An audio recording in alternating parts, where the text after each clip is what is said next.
So, what's up mga katropa? Meron niya kami napanood na Milo tinusok-tusok ng karayom at tinakpan at pinlansya tapos parang naging chocolate. Totoo kaya to? So, dahil malakas kami kay mama, manghihingi muna kami ng pera at gagawin namin to for the try.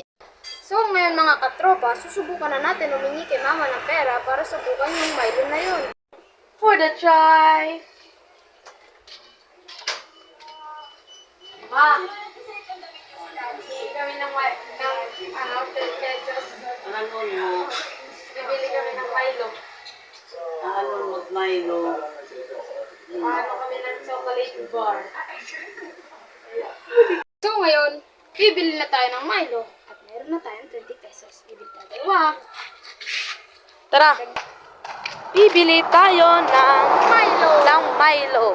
Gagawin natin yung trend na yun. Sige. Kaya, for the go, ang person. So mga katropa, dito na po kami bumili kina Tito ng Milo. Saka wala na po kasi kaming mahanap na ibang pagbibilan kasi naubusan na rin sila. Kaya wala na kami napili. Shoutout nga pala sa inyong dalawa, Tito. Kayo lang ang pinakapogi kong tito dito sa buong mundo. Ayan, ibinigay niya na nga sa amin at dito na kami magsisimulang umuwi. So, pauwi na nga po kami dito guys at antayin nyo na lang po ang aming gagawin mamaya. Dito na nga po kami at papasok na kami sa bahay at gagawin na nga namin yung chocolate bar. So, maghintay na lang po kayo ng konti at ito na po ang aming ingredients. Sa track and field, volleyball. Yan ang gagamitin namin sa aming chocolate bar.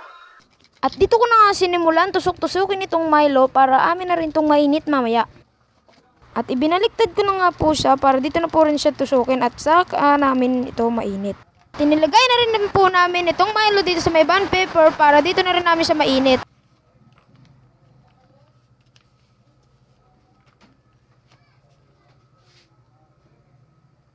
Sinimulan na po namin initin itong Milo para ito na po ay aming mapalamig. At binuksan ko na nga rin po ito dito para tignan na ang aming Milo. At ayan na po ang kinalabasan ng aming Milo. At ilalagay na lang namin ito sa may frigidaire. At kailangan natin itong ilagay sa may freezer ng ilang minuto para ito'y maging chocolate bar at saka na natin ito kakainin. 5 minutes later. At kinuha na nga namin ang aming chocolate bar na Milo at dito na nga po siya naging matigas, dyan na rin siya nag-improvement. Sinimulan ko na nga po itong guntingin para ito ay aming kainin na mamaya. Dito na nga namin sinimulan itong kainin at dito pa nga kami nasasaktan sa aming mga ngipin kasi ito nga ay matigas. At kung kakainin nyo po ito, sobrang sarap nito at successful ang aming nagawa. Akalain mo sa 10 pesos lang makakagawa ka na nito?